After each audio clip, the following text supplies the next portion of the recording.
Good evening all of you. मैं पंकज विश्वकर्मा आप लोग को शारदा एजुकेशन प्लेटफॉर्म पर स्वागत करता हूं और आप लोग के लिए एक आवश्यक सूचना यह है कि ये आज का वीडियो लाइव होने वाला था, लेकिन अब किसी कारणवश लाइव नहीं हो पाया। कारण ये है कि इसमें जब लाइव करते थे तो अंधेरा हो जाता था, तो थोड़ा सिस्टम और थोड़ा अपडेट करते, थोड़ा बढ़ा दें, सब सही कर लें, इसके बाद तब लाइव आते हैं। लाइव वाला प्रोसेस क्लियर करना पड़ेगा, पहले लाइट वेट पूरा व्यवस्थित करना पड़ेगा, तभी लाइव हो पाएगा। इस तरह से वीडियो बनाने के लिए तो मान लीजिए बन जाता है, लेकिन लाइव के लिए भी दिक्कत हो रहा है, ठीक है। और काफ़ी दिन से वीडियो नहीं पड़ रहा था, तो उसमें बहुत सारे निमंत्रण थे और हमारा तबीयत भी बहुत ज़्यादा खराब हो गया था, इसलिए वीडियो नहीं पड़ रहा था। लेकिन अब आज ताबड़तोड़ वीडियो प्रतिदिन पड़ेगा, ठीक। कोशिश रहेगा एक आध दो दिन में लाइव वाला भी प्रोसेस पूरा कर दें। तो लाइट वाली समस्या है, इसलिए आज लाइव नहीं हो पा रहे हैं, उसके लिए बहुत बहुत सॉरी चाहते हैं।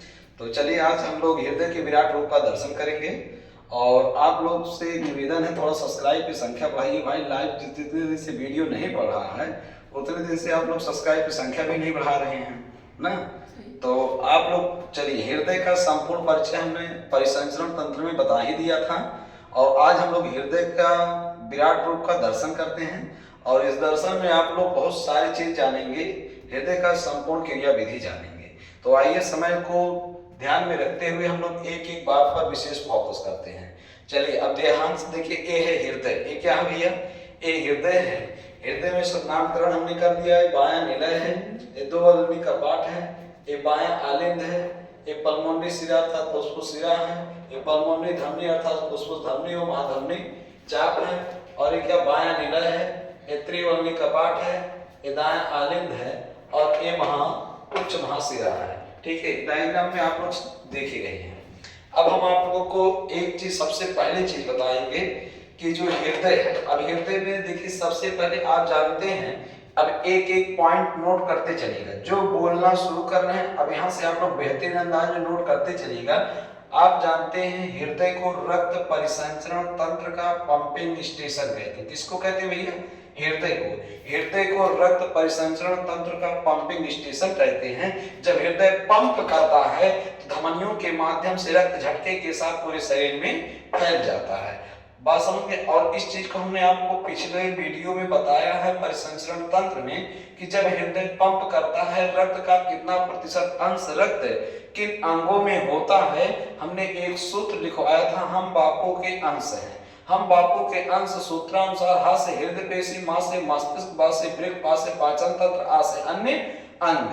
तो 10% से शुरू हुआ था हृदय पेशी में 10%, मस्तिष्क में 15%, वृक्क में 20%, पाचन तंत्र में 25% और अन्य अंगों में 30% रक्त होता है। कब? जब हृदय भैया पंप करता है, ठीक। तो जब हृदय पंप करता है तो क्रम हमसे पूछता है कि रक्त कहां से कहां निकल के पहुंचता है, तो उसका क्रम देखिए आप जानते हैं बाएं निलय। अब यहाँ बाएं निलय से प्रारंभ कीजिएगा, एकदम क्रम आपसे पूछेगा कि कहां से रक्त निकल के कहां जाता है।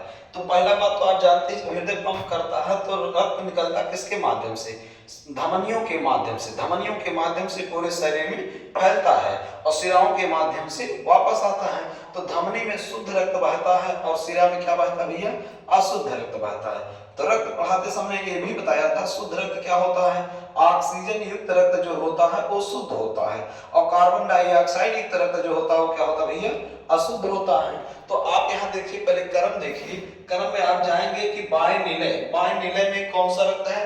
शुद्ध रक्त है। अब बाएं निलय से रक्त निकल के कहां जाएगा? क्रम आप लोग कॉपी कलम लेके नोट करते रहिएगा। हमने जो जो वर्ड बोला उसको ध्यान में रखे रहिए। रक्त परिसंचरण तंत्र का पंपिंग स्टेशन किसे कहते हैं? हृदय को कहते हैं। किसे कहते हैं? हृदय को कहते हैं। जब हृदय पंप करता रक्त कहां से निकलना प्रारंभ हो, कहां से जाता है? तो बाएं निलय से प्रारंभ हुआ। बाएं निलय से कहां गया भैया? महाधमनी चाप में गया। नोट करते रहिए क्योंकि तुरंत हम मिटा देंगे अभी। महाधमनी में गया। महाधमनी के बाद कहां गया भैया? धमनी में गया। धमनी के बाद कहां गया भैया? धमनिका में गया। धमनिका के बाद कहां गया भैया? कोशिका में गया। कोशिका के बाद कहां गया? सीरिका में गया। सीरिका के बाद कहां गया? शिरा में गया। शिरा के बाद कहां आया? अग्र तथा पश्चिम महाशिरा में गया। अग्र तथा पश्चिम महाशिरा के बाद कहां गया? दाएं आलिंद में गया। दाएं आलिंद के बाद कहां गया? दाएं निलय में गया। दाएं निलय के बाद कहां गया? पल्मोनरी धमनी में गया, पल्मोनरी धमनी के बाद कहाँ गया, पल्मोनरी शिरा में गया, पल्मोनरी शिरा के बाद कहाँ गया, बाएं आलिंद में गया। कहाँ गया भैया, बाएं आलिंद में गया। बात समझ गए, ये आपका क्रम है। तो सबसे पहले आप बताएंगे कहाँ गया, बाएं आलिंद, कहाँ, बाएं निलय में, फिर कहाँ गया, महाधमनी में, फिर कहाँ गया, धमनी में, फिर कहाँ गया, धमनिका में, फिर कहाँ गया, कोशिका में। कहाँ गया भैया, कोशिका में, फिर कहाँ गया, सिरका में, फिर कहाँ गया, सिरा में, फिर कहाँ गया, अग्र तथा पश्चिम महाशिरा में, फिर कहाँ गया, दाएं आलिंद में। कहाँ गया भैया, दाएं आलिंद में, फिर कहाँ गया, दाएं निलय में, फिर कहाँ गया, पल्मोनरी धमनी में, फिर कहाँ गया, पल्मोनरी शिरा में, फिर कहाँ गया, बाएं आलिंद में। कहाँ गया भैया, बाएं आलिंद में गया। पूरा बात समझ गए, ये आप क्रम नोट कीजिए भंडे दिना। चलिए दूसरा बेहतरीन बात आपसे हम पूछेंगे, हृदय कितने परतों से ढका होता है। तो हृदय भैया 3 परतों से ढका होता है। पहला परत है पेरिकार्डियम, दूसरा है मायोकार्डियम, तीसरा है एंडोकार्डियम। ये हृदय जो होता है हमारा कितने परत से ढका होता है, 3 परत से। कितने परत से ढका होता है, 3 परत। कौन कौन है, पेरिकार्डियम आपसे कई बार परीक्षाओं में पूछा गया है। सबसे बड़ा परत का नाम क्या है, पेरिकार्डियम। बात समझ गए। दूसरा परत क्या है, मायोकार्डियम, तीसरा क्या है भैया, एंडोकार्डियम। बात क्लियर हुआ। चलिए अगला देखिए, फिर आपसे पूछेगा हृदय में कितने कपाट होते हैं, कि हृदय में कितने कपाट होते हैं। तो हृदय में 4 कपाट होते हैं, त्रिक प्रदीय कपाट, दूसरा होता क्या, द्विक प्रदीय कपाट, तीसरा क्या होता है, फुसफुसी कपाट, और चौथा क्या होता है, महाधमनी कपाट। ये 4 कपाट होते हैं। कितने कपाट भैया, ये चारों कपाट का नाम भी आप लोग याद रखे रहिएगा। ये 4 कपाट होते हैं। कितने कपाट होते हैं, 4 कपाट होते हैं। एक चीज आपको और यहाँ हम बता दें, हृदय में कुल कितने बेस में पूछा जाता है, हृदय में कुल कितने बेस में, बेस में मतलब क्या भैया, कोष्ठ होते हैं। हृदय में कुल कितने बेस में अर्थात कोष्ठ होते हैं। तो हृदय में कुल 4 बेस में अर्थात 4 कोष्ठ होते हैं। दायां आलिंद, दायां आलिंद, और दूसरा है दायां निलय, दायां निलय, दायां आलिंद, दायां निलय, तीसरा बायां आलिंद, बायां आलिंद, और क्या भैया, बायां निलय, बायां निलय। तो आपने देखा दायां आलिंद, दायां निलय, बायां आलिंद और बायां निलय। ठीक, इन 3 बात को सबसे पहले ध्यान दीजिए। पहला बात क्या है, एक क्रम, रक्त के बहने का एक क्रम आपको ध्यान में रखना है। दूसरा बात, परत को आपको ध्यान में रखना है। तीसरा बात, आपको कपाट ध्यान में रखना है। चौथा बात, आपको ये बेस अर्थात कोष्ठ को ध्यान में रखना है। इतने का आप स्क्रीनशॉट लीजिए, फिर आगे बढ़ते हैं। इतना बात आप लोग समझ गए होंगे। बात समझ गए, हाँ। तो ये सब आप लोग स्क्रीनशॉट लीजिए। इसके बाद अब हम तुरंत आपको हृदय का कुछ परिचय बताते हैं। क्यों, बात समझ में आ रहा है कि नहीं आ रहा है, ठीक है। तो कुछ परिचय बताते हैं, हाँ। तो इसमें पूरा बात समझ, इसको स्क्रीनशॉट लीजिए।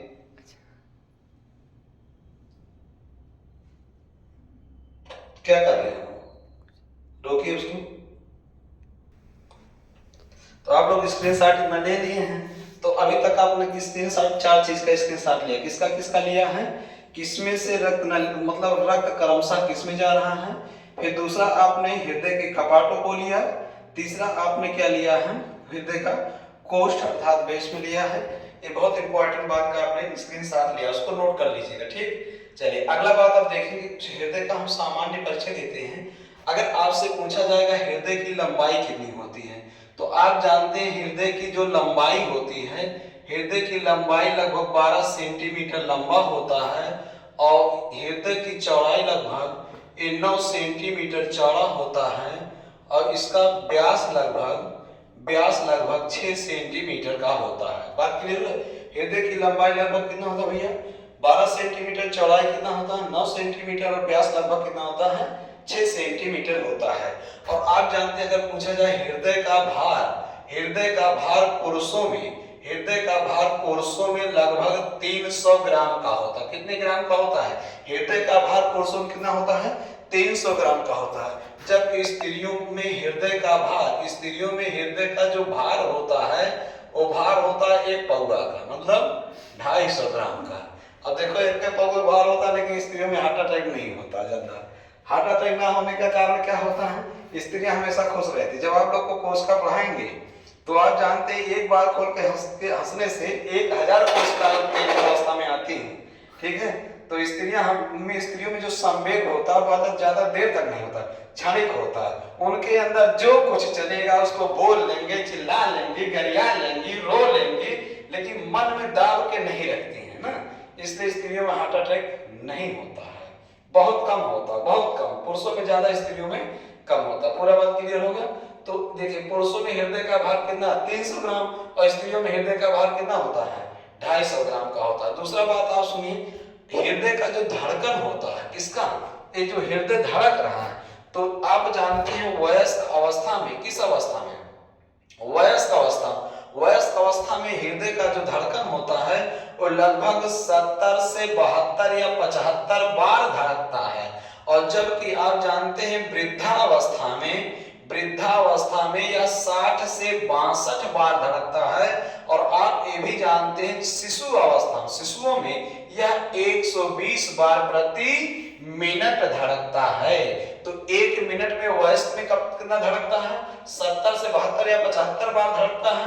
वृद्धावस्था में कितना, 60 से 62 बार धड़कता है। और शिशुओं में कितना धड़कता है, 120 बार प्रति मिनट धड़कता है, ठीक है। 120 से 140 रहता है, कितना रहता है, 120 से लगभग 140 बार प्रति मिनट धड़कता है। किसमें धड़कता है, शिशुओं में। ये हो गया हृदय का धड़कन। अब आपसे पूछेगा हृदय का जो धड़कन होता है ये कैसे होता है। हृदय धड़कन जो, अब एक चक्र पूछता है, हृदय का धड़कन जो होता है उल्टा हृदय चक्र आ जाता, क्या आ जाता है, हृदय चक्र। तो हृदय चक्र जो होता है उल्टे अनुपात में होता है। हृदय चक्र जो होता है वो किस अनुपात में होता भैया, उल्टे अनुपात में होता, उल्टे अनुपात में होता है। हृदय चक्र किस अनुपात में होता है, उल्टे अनुपात में। जैसे एक मिनट में कितना बार धड़का, 75 बार, तो 75 बार कितने समय में धड़का, एक मिनट में। तो बात वही क्या हो जाएगा, उल्टा। तो 60 बटे क्या कर दिया जाएगा, 75 से 60 में दिया जाएगा भाग, तो आएगा 0.8 सेकेंड। तो मतलब आप जान गए कि एक हृदय चक्र की जो अवधि होता है वो कितना होता है, 0.8 सेकेंड का होता है। हृदय चक्र किस अनुपात में होता है, उल्टे अनुपात में होता है। एक हृदय चक्र की अवधि कितना होता भैया, 0.8 सेकेंड का होता है। कितना होता भैया, 0.8 सेकेंड का होता है। अगला बात आप जानेंगे, क्या जानेंगे, हृदय संरचना में कैसा होता है। हृदय की संरचना कैसा होता है, हृदय संरचना में बंद मुट्ठी की तरह होता है। कैसा होता है भैया, हृदय संरचना में बंद मुट्ठी की तरह होता है। तो इसको भी ध्यान में रखे रहिएगा, जो हृदय की संरचना होता है वो किसकी तरह होता है, बंद मुट्ठी की तरह होता है।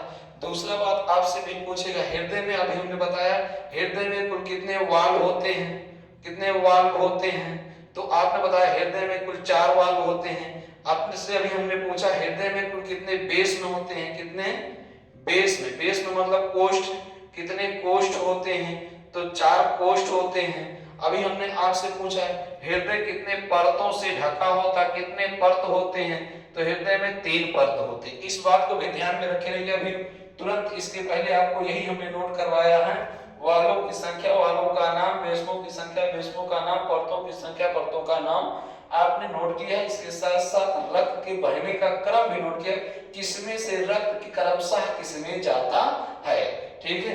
आज रौनक नहीं लग रहा पढ़ाने में, क्यों नहीं लग रहा, क्योंकि हम बहुत बीमार हैं और इतना दिन से वीडियो पढ़ा नहीं है, इसलिए जबरदस्ती जान लीजिए कि एक वीडियो सोच रहे डालने और जबरदस्ती पढ़ाना शुरू करें, ठीक। काफी दिन से नहीं पढ़ा है तो आप लोग बोर तो नहीं बोलेंगे, हाँ, जैसे सांस फूल रहा हो।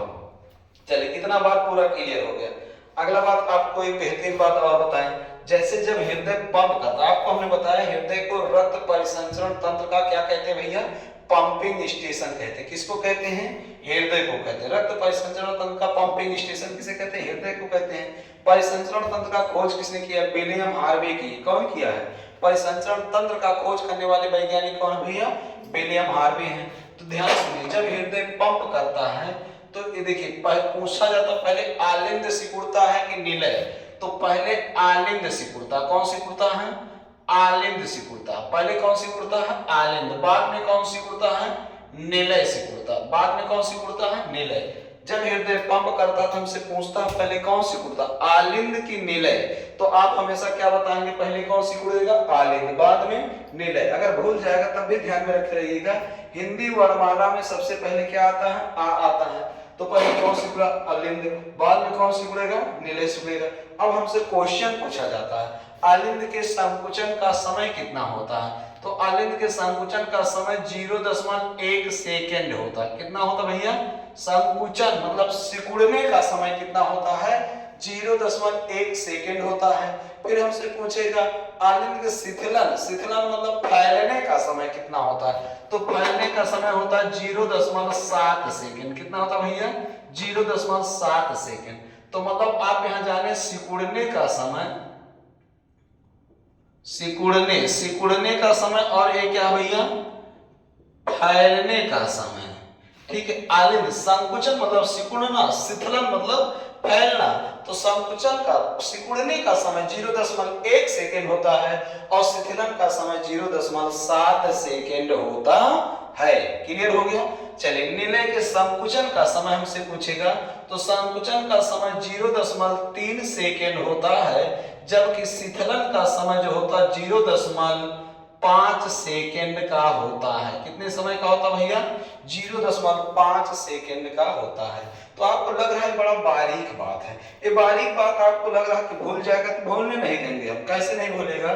देखिए, आलिंद के संकुचन जब विवाह होता है तो विवाह के समय कितना फेरा लिया जाता है? 7 फेरा। तो 1 से लेकर क्या कितना फेरा? 7 फेरा। तो 0.1 सेकेंड और 0.7 सेकेंड। और विवाह होने के बाद केवल क्या होता है? 3-5। क्या होता है? 3-5।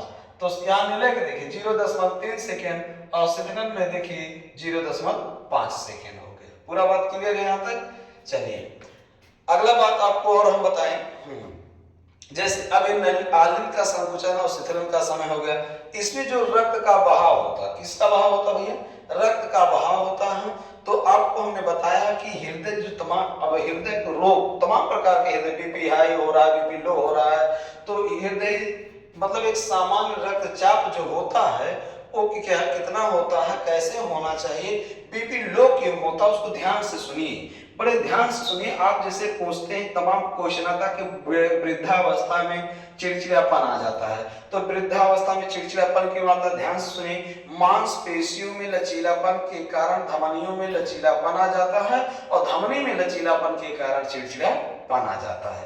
कोई रोगी हो, काफी दिन से बीमार पड़ा हो, वो भी ठीक है, उसके धमनियों में लचीलापन के कारण उसके भी अंदर चिड़चिड़ापन आ जाता है। हमने बताया है सिस्टोलिक दाब, डायस्टोलिक दाब मतलब 120 और 80 एक अनुपात पिछले वीडियो में पूरा हमने बता दिया है।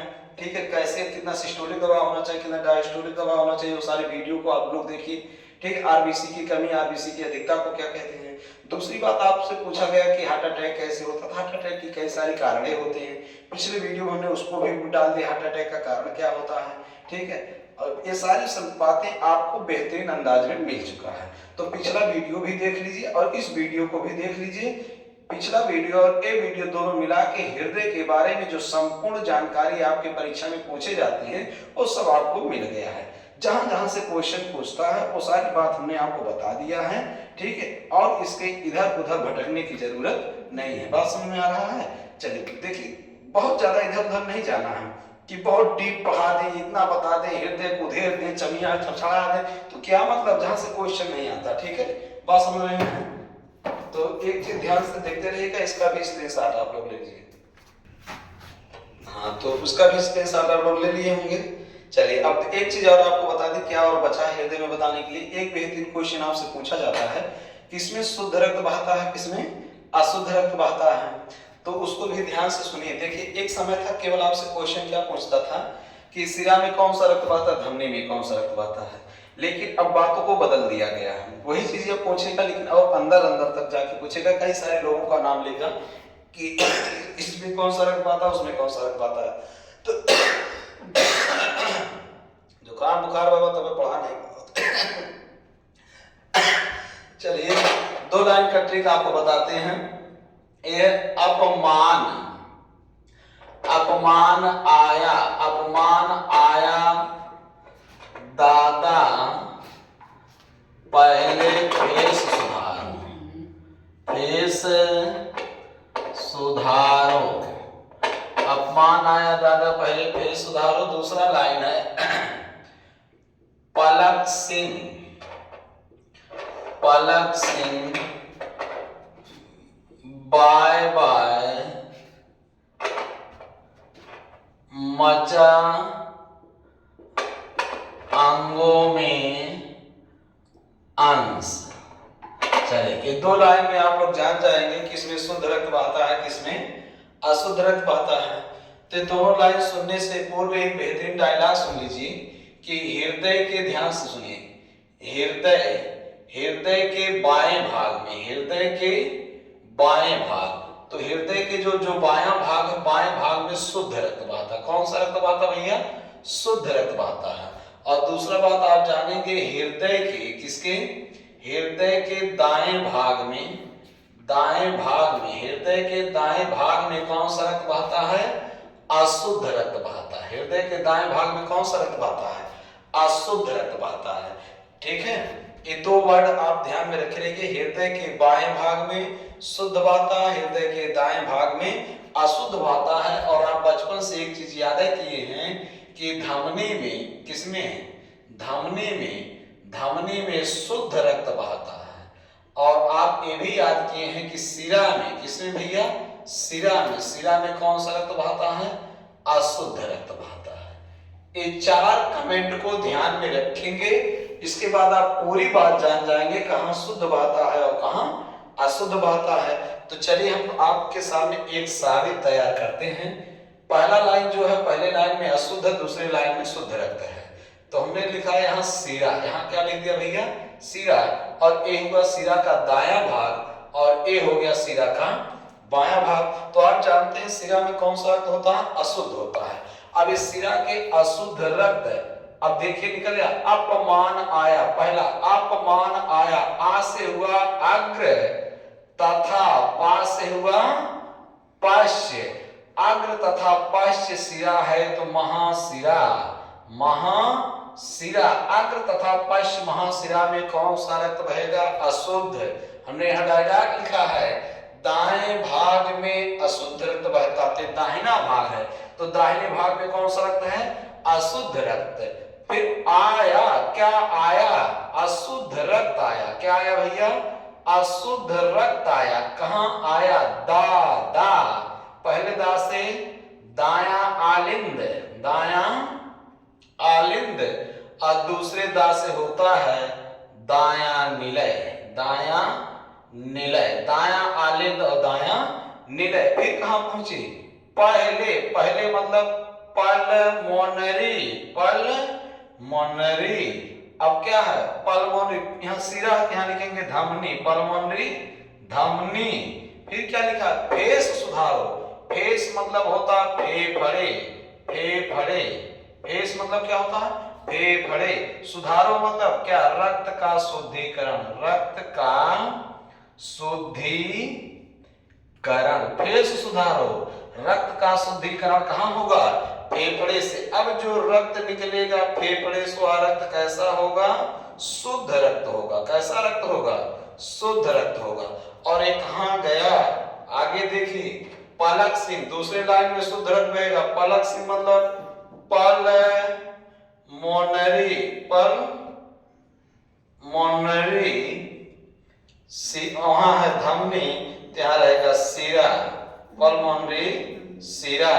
फिर क्या कह रहा है? बाय बाय, पलक से मतलब पल्मोनरी सिरा, बाय बाय मतलब बायां आलिंद, बायां आलिंद, दूसरे बा से बायां निलय, बायां निलय। फिर कहां पहुंचा? मचा, मचा मतलब महाधमनी चाप, महाधमनी चाप, महाधमनी चाप। अंगों में, अंगों मतलब सभी अंगों में, सभी अंगों में। जैसे सभी अंग में पहुंचा तैसे रक्त क्या हो गया? अशुद्ध हो गया। क्या हो गया? अशुद्ध। अब यह अशुद्ध रक्त शिराओं के माध्यम से फिर आएगा कहाँ? फेफड़े में। बस एक लाइन ध्यान में रखे रहिएगा, हृदय के दाएं भाग में कौन सा रक्त होता है? अशुद्ध, और बाएं भाग में कौन होता है? शुद्ध। अब ये देखिए दाहिना तरफ जितना नाम हमने लिखा है इसमें कौन सा रक्त है? अशुद्ध। और बाएं तरफ जितना नाम हमने लिखा है क्या है? शुद्ध है। अगर आपसे पूछा जाए शिरा में कौन सा रक्त होता है, आप बताएंगे अशुद्ध। अग्र तथा पश्चिमा शिरा में अशुद्ध, दाएं आलिंद में अशुद्ध, दाएं नीले में अशुद्ध, पल्मोनरी धमनी में अशुद्ध, फेफड़े में कौन आता है? अशुद्ध। रक्त का शुद्धिकरण कहाँ हुआ? फेफड़े में। फेफड़े से शुद्ध होकर कहाँ जाता है? पल्मोनरी शिरा में। तो पल्मोनरी शिरा में कौन सा रक्त? शुद्ध। बाएं आलिंद में शुद्ध, बाएं नीले में शुद्ध, महाधमनी चाप में शुद्ध, सभी अंगों में रक्त जाता है शुद्ध। इसके बाद जब भोजन का दहन होता है तो कार्बन डाइऑक्साइड में बदल जाता है ऑक्सीजन, तो वहां रक्त क्या हो गया? अशुद्ध। बात क्लियर हो गया? तो चक्र निरंतर चलता रहता है। क्लियर? हाँ, अब ध्यान से सुनिए, एक चीज ध्यान से सुनने वाली बात यह है, पहले एक समय था आपसे पूछा जाता था कि धमनी में कौन सा रक्त बहता, तो आप बताते शुद्ध। लेकिन जब आपसे पूछा जाएगा कि पल्मोनरी धमनी में कौन सा रक्त बहता, तो आप क्या बताएंगे? अशुद्ध। क्या बताएंगे? अशुद्ध। धमनी में शुद्ध बहता, लेकिन पल्मोनरी धमनी में क्या होता? अशुद्ध। और आप जानते हैं शिरा में अशुद्ध बहता, लेकिन पल्मोनरी शिरा में क्या बहता है? शुद्ध रक्त बहता है। अब जब यहां से यहां तक घुस के पूछ लिया है तो कोई भी पूछ सकता है कि किसमें शुद्ध रक्त बहता है और किसमें अशुद्ध रक्त बहता है। ये पूरा बात क्लियर हो गया? चलिए एक बात हम आपको बताएं, आपके दिमाग में चलता है कि शुद्ध अशुद्ध की प्रक्रिया कैसे हो रहा है, तो हम आपको बताएं, जब रक्त ऑक्सीजन युक्त होता है तो शुद्ध होता है। अब देखिए, आप देखिए, मान लीजिए ये अशुद्ध रक्त है। क्या है? अशुद्ध रक्त। तो अशुद्ध रक्त कहाँ है भैया? कार्बन डाइऑक्साइड युक्त रक्त। कैसा युक्त है भैया? कार्बन डाइऑक्साइड युक्त रक्त है। अब कार्बन डाइऑक्साइड हीमोग्लोबिन के साथ मिलता है, तो हीमोग्लोबिन के साथ मिलकर कार्बोक्सी हीमोग्लोबिन बनाता है। क्या बनाता है? Carboxy haemoglobin. ये आ रहा है कार्बोक्सी, मतलब अब आप ध्यान सुनिए, पूरा प्रोसेस हम आपको बता दें। जैसे मान लीजिए हमने कहा क्या? कार्बन डाइऑक्साइड युक्त रक्त अशुद्ध, मतलब कार्बोक्सी हीमोग्लोबिन युक्त रक्त क्या होता है? अशुद्ध होता है। वह कार्बोक्सी हीमोग्लोबिन युक्त रक्त कहाँ आता है? फेफड़े में आता है। तो फेफड़े में आया कौन भैया? कार्बोक्सी। हाँ तो फेफड़े में कौन सा रक्त आता है? अशुद्ध रक्त आता है। अशुद्ध रक्त मतलब भैया carboxy haemoglobin. Carboxy haemoglobin, carboxy haemoglobin युक्त रक्त क्या होता है? अशुद्ध होता है। यह अशुद्ध रक्त कहाँ आया भैया? फेफड़े में आया। किस लिए आया? शुद्ध होने के लिए। तो जैसे फेफड़े में आता है या कार्बोक्सी हीमोग्लोबिन जिस से बना होता है उसमें टूट जाता है। तो यह बना होता है भैया कार्बन डाइऑक्साइड और हीमोग्लोबिन से बना होता है। तो हम लोग मुख जैसे फेफड़े में आता है तुरंत मुख से निकाल देते हैं। क्या निकाल देते हैं? कार्बन डाइऑक्साइड निकाल दिए। तो जब मुख से कार्बन डाइऑक्साइड निकाल दिए तो फेफड़ों में कौन बचा है? हीमोग्लोबिन बचा। फिर नाक से हम लोग वायु ग्रहण करते हैं। क्या ग्रहण करते हैं? वायु। तो वायु के साथ बहुत सारी गैसें जाती हैं। तो यहाँ फेफड़े में उपयोग किसका है? ऑक्सीजन का। और सबको रिजेक्ट करता, भागो हमारे पास किसी का कोई काम नहीं है। तो हीमोग्लोबिन किसको एक्सेप्ट किया भैया? ऑक्सीजन को। तो फेफड़े में यही हीमोग्लोबिन ऑक्सीजन के साथ मिलकर ऑक्सी हीमोग्लोबिन का निर्माण कर लेता है। किसका निर्माण कर लेता है? ऑक्सी हीमोग्लोबिन का। ऑक्सी हीमोग्लोबिन का निर्माण कर लिया। अब देखिए कार्बोक्सी हीमोग्लोबिन कहां आके टूटा? फेफड़े में। जब कार्बोक्सी हीमोग्लोबिन फेफड़े में टूटा तो फेफड़े में किसका निर्माण हो गया? ऑक्सी हीमोग्लोबिन का। ऑक्सी हीमोग्लोबिन मतलब शुद्ध, मतलब ऑक्सी हीमोग्लोबिन मतलब क्या? रक्त शुद्ध, क्योंकि ऑक्सीजन युक्त रक्त क्या होता है? शुद्ध। अब यह हीमोग्लोबिन ऑक्सीजन का परिवहन करेगा, क्या बन के जा रहा है? Oxy haemoglobin. तो तक हृदय पंप कर देता है, और जैसे हृदय पंप करता है धमनियों के माध्यम से रक्त पूरे शरीर में फैल जाता है। तो यह हीमोग्लोबिन ऑक्सीजन को लेके समस्त ऊतकों तक जा रहा है। देखिए फेफड़े से जो रक्त निकला क्या? शुद्ध रक्त निकला। इसमें सब शुद्ध जा रहा, सब oxy haemoglobin oxy haemoglobin oxy haemoglobin जा रहा है। कहां पहुंच गया? समस्त अंगों तक पहुंच गया। और जैसे समस्त अंगों में पहुंचा, यह ऑक्सी हीमोग्लोबिन जो था, ऑक्सी हीमोग्लोबिन, जैसे ऑक्सी हीमोग्लोबिन जैसे समस्त अंगों में पहुंचा, या जिस से बना होता उसमें टूट गया। तो यह बना था किससे भैया? ऑक्सीजन से बना था। और किससे बना था? हीमोग्लोबिन से बना था। तो ऑक्सीजन और हीमोग्लोबिन में टूट गया। तो अंगों में मतलब समस्त कोशिकाओं में भोजन का होता क्या? दहन। तो भोजन के दहन के समय जरूरत किसका पड़ा? ऑक्सीजन का। जब किसी भी भोजन का ऑक्सीकरण होता है तो ऑक्सीजन गैस की उपस्थिति में होता है। ये बात बताने वाले वैज्ञानिक कौन है? लेवोजियर। किसी भी भोजन के ऑक्सीकरण के लिए किस गैस की आवश्यकता होती है? ऑक्सीजन की। और ये बात बताने वाले वैज्ञानिक कौन है? लेवोजियर। तो यह ऑक्सीजन कार्बन के साथ मिलकर किसमें बदल गया भैया? कार्बन डाइऑक्साइड में। और जैसे कार्बन डाइऑक्साइड का निर्माण हुआ समस्त ऊतकों में, तुरंत रक्त क्या हो गया? अशुद्ध। अब उस अशुद्ध रक्त को ले आना है शुद्ध करने के लिए, तो लेके आएगा कौन? फिर हीमोग्लोबिन उसको लेके आएगा। अब हीमोग्लोबिन कार्बन डाइऑक्साइड को क्या बना के लाएगा? Carboxy haemoglobin. क्या बना के लाएगा भैया? कार्बोक्सी हीमोग्लोबिन बना के लाएगा। अब कार्बोक्सी हीमोग्लोबिन का निर्माण कहां हुआ? ऊतकों में हुआ। ऊतकों के में से अब वो शिराओं के माध्यम से कहां आएगा? फेफड़े में आएगा। किस लिए आएगा? शुद्ध होने के लिए। तो एक क्रम ऐसे निरंतर चलता रहता है। बात पूरा समझ में आ गया? इसमें निर्माण हुआ किसका? देखिए इसमें अब फेफड़े तक आया कार्बोक्सी हीमोग्लोबिन। जैसे फेफड़े में आया, टूट गया, कार्बन डाइऑक्साइड को मुख से निकाल दिया, बचा हीमोग्लोबिन। फिर ऑक्सीजन ग्रहण किया, ऑक्सी हीमोग्लोबिन का निर्माण हुआ। ऑक्सी हीमोग्लोबिन समस्त ऊतकों तक पहुंचा तो ऑक्सी हीमोग्लोबिन ऊतकों में टूट गया। ऑक्सीजन अलग हो गया, हीमोग्लोबिन अलग हो गया, या ऑक्सीजन कार्बन डाइऑक्साइड में बदल गया। कार्बन डाइऑक्साइड हीमोग्लोबिन के साथ मिलकर कार्बोक्सी हीमोग्लोबिन के रूप में फिर कहां आ गया? फेफड़े में आ गया। पूरा बात क्लियर हो गया? तो एक चक्र ऐसे निरंतर चलता रहता है। एक चीज और ध्यान से सुनिए, जैसे हमने कहा एक पूरे शरीर में जाता है फिर समस्त अंगों, लेकिन एक अंग को छोड़कर, किसको? फेफड़े को छोड़कर। फेफड़ा तो ही मिल चुका है ना। तो हमने एक चीज और बताया था रक्त पढ़ाने समय, रक्त का शुद्धिकरण तीन जगह होता है। फेफड़े में होता है, वृक्क में होता है, और कहां होता है? यकृत में होता है। तो फेफड़े में कैसे होता है चक्र आप लोग समझ गए होंगे। और आप ये भी जान गए होंगे किसमें शुद्ध रक्त बहता है और किसमें अशुद्ध रक्त बहता। किसी को कोई समस्या होगा तो आप लोग ऑफलाइन क्लास में पूछ लीजिएगा। बहुत बहुत धन्यवाद। और आप लोग से एक निवेदन है, चैनल को ज्यादा से ज्यादा सब्सक्राइब कीजिए, ठीक है? हाँ, और लाइक भी करते रहिए, शेयर करते रहिएगा। अब पर डे वीडियो पड़ेगा, कोशिश रहेगा लाइव पढ़ाने के लिए, थोड़ा व्यवस्था कर ले। बहुत बहुत धन्यवाद।